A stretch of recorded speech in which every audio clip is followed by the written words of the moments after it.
Friends, welcome to Clara's recipes. പിന്നെ ഇവിടെ കാണിക്കുന്നത് ഒരു കബാബിൻ്റെ റെസിപ്പിയാണ്. ബീഫ് കബാബിൻ്റെ റെസിപ്പിയാണ്. അപ്പോൾ അതിനായിട്ട് 1 കിലോ ബീഫ് ഇവിടെ എടുത്തിട്ടുണ്ട്, ഇറച്ചി എടുത്തിട്ടുണ്ട്. 1 കിലോ ഇറച്ചി എടുത്തിട്ടുണ്ട്. അപ്പോൾ അതിൽ 800 ഗ്രാം ഇറച്ചിയായിട്ടും 200 ഗ്രാം വെറും നമ്മളുടെ ഫാറ്റായിട്ട് നെയ്യായിട്ടുമാണ് എടുത്തേക്കുന്നത്. ഇനി അതൊന്ന് ചെറിയ പീസാക്കിയിട്ട് നമുക്ക് മിക്സിയിലിട്ടിട്ട് നന്നായിട്ടൊന്ന് പേസ്റ്റ് പരുവൊക്കെ എടുക്കണം. മിക്സറിൽ അല്ലെങ്കിൽ ഗ്രൈൻഡറിലിട്ടിട്ട് നന്നായിട്ടൊന്ന് പേസ്റ്റാക്കി എടുക്കണം. അപ്പോൾ പേസ്റ്റാക്കി എടുത്തിട്ടുണ്ട്. ഇതേപോലെ നല്ല സ്മൂത്തായിട്ട് വേണം കേട്ടോ.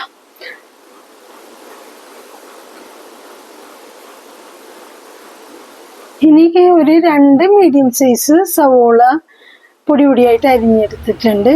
ഇനി അതിൽ നിന്ന് നമ്മളുടെ സവോളയുടെ വെള്ളമെല്ലാം പിഴിഞ്ഞ് കളയണം. അപ്പം അതിനായിട്ട് ഇവിടെ നമ്മളൊരു വൈറ്റ് കളർ ക്ലോത്ത് എടുത്തിട്ടാണ് കേട്ടോ പിഴിഞ്ഞാൽ കൈ വെച്ചിട്ട് വേണമെങ്കിൽ, പക്ഷെ നന്നായിട്ട് അത് പിഴിഞ്ഞ് അതിൽ വെള്ളം നന്നായിട്ട് പോകത്തക്ക രീതിയിൽ നന്നായിട്ട് പിഴിഞ്ഞെടുക്കണം കേട്ടോ.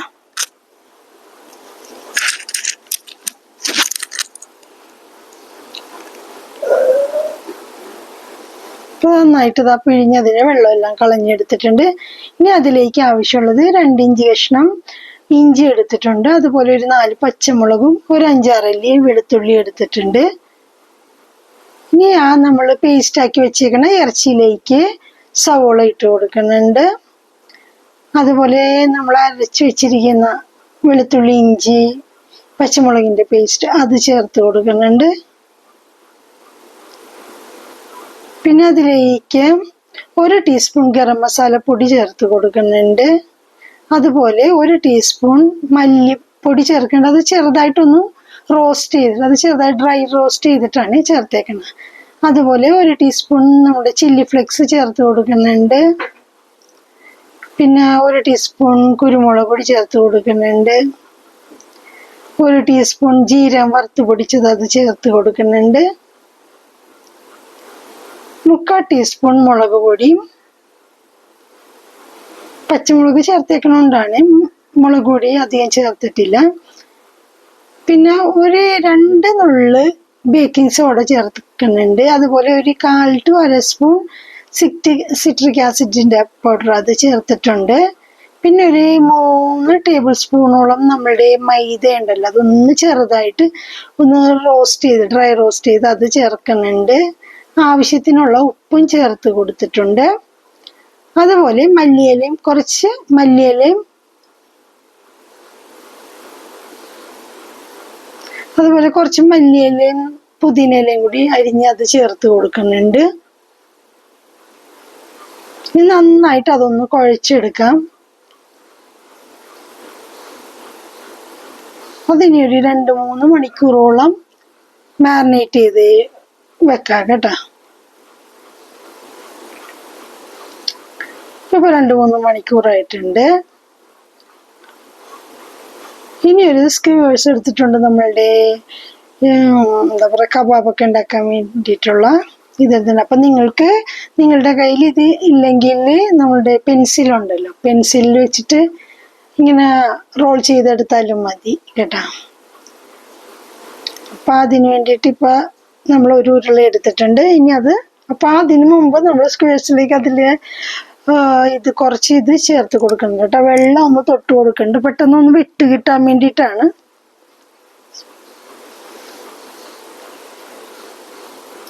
ഇനി അത് നമ്മൾക്ക് കബാബിൻ്റെ ഷേപ്പിലേക്ക് അത് നന്നായിട്ടൊന്ന് പ്രസ് ചെയ്ത് കൊടുക്കുന്നുണ്ട്.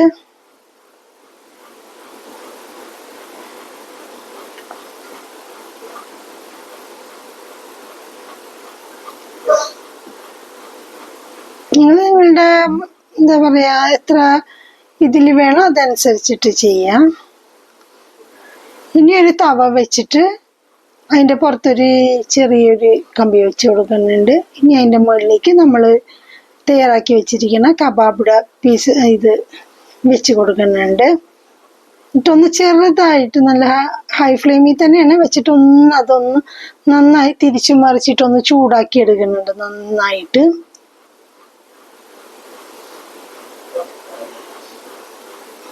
അപ്പോൾ പെട്ടെന്നൊന്ന് കമ്പിയിൽ നിന്ന് വിട്ട് കിട്ടാൻ വേണ്ടിയിട്ടാണ് നന്നായിട്ടൊന്ന് ചൂടാക്കി കൊടുക്കുന്നുണ്ട്. ഇനി അതൊരു പ്ലേറ്റിലേക്ക് മാറ്റി കൊടുക്കുന്നുണ്ട്. അപ്പൊ കണ്ടോ, നന്നായിട്ട് പെട്ടെന്ന് അങ്ങ് വിട്ടുപോരും. അപ്പൊ എല്ലാം അതേപോലെ ചെയ്തിട്ട് ഇതേപോലെ മാറ്റിയെടുക്കാം. ഇനി അത് ഒരു പാനിൽ എണ്ണ ഒഴിച്ചിട്ട് അതൊന്ന് ഫ്രൈ ചെയ്തെടുക്കാം. സ്ലോ ടു മീഡിയം ഫ്ലെയിമിൽ വെച്ചിട്ടാണ് ഇത് കുക്ക് ചെയ്തെടുക്കുന്നത് കേട്ടോ.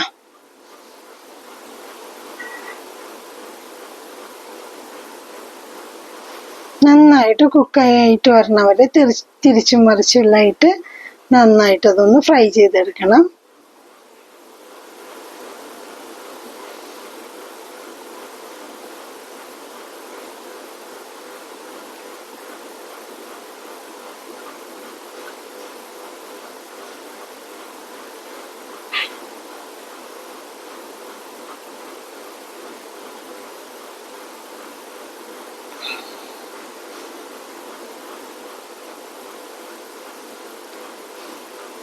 നന്നായിട്ട് ഫ്രൈ ആയിട്ട് വന്നിട്ടുണ്ട്.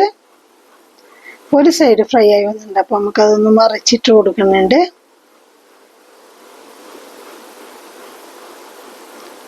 ഇനി ആ സൈഡിലൂടെ നന്നായിട്ട് മുരിഞ്ഞു വരട്ടെ.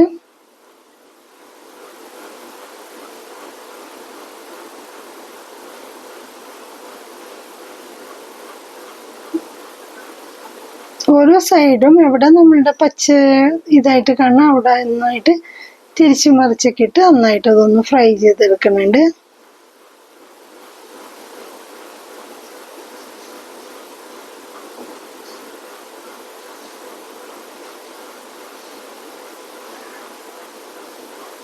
ഇപ്പൊ നമ്മളുടെ നന്നായി ഫ്രൈ ആയി മൊരിഞ്ഞു വന്നിട്ടുണ്ട്.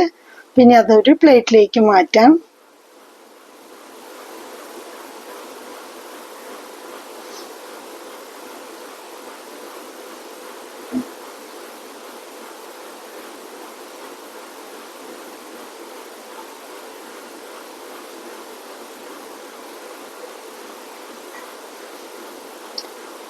ഇനി അതിനൊരു സ്മോക്കി ഫ്ലേവർ കൊടുക്കാൻ വേണ്ടിയിട്ട് ഒരു വാട്ടി വെക്കുന്നുണ്ട്. ഒരു ചെറിയൊരു ബൗൾ വെച്ചിട്ടുണ്ട്. ഇനി അതിലേക്ക് ഒരു കഷ്ണം കനലി ഇട്ട് കൊടുക്കുന്നുണ്ട്. അതിലേക്ക് ഒരു ടീസ്പൂൺ നെയ്യൂടെ ചേർത്തിട്ട് വേഗം പെട്ടെന്ന് തന്നെ അതൊന്ന് മൂടി വെക്കാം. ഒരു 10 മിനിറ്റ് അങ്ങനെ നമുക്കൊന്ന് മൂടി വെക്കാം. ഇപ്പൊ 10 മിനിറ്റ് കഴിഞ്ഞിട്ടുണ്ട്. അതിൻ്റെ ആ ഫ്ലേവറൊക്കെ നമ്മുടെ കബാബിലിട്ട് ഇറങ്ങി വന്നിട്ടുണ്ട്.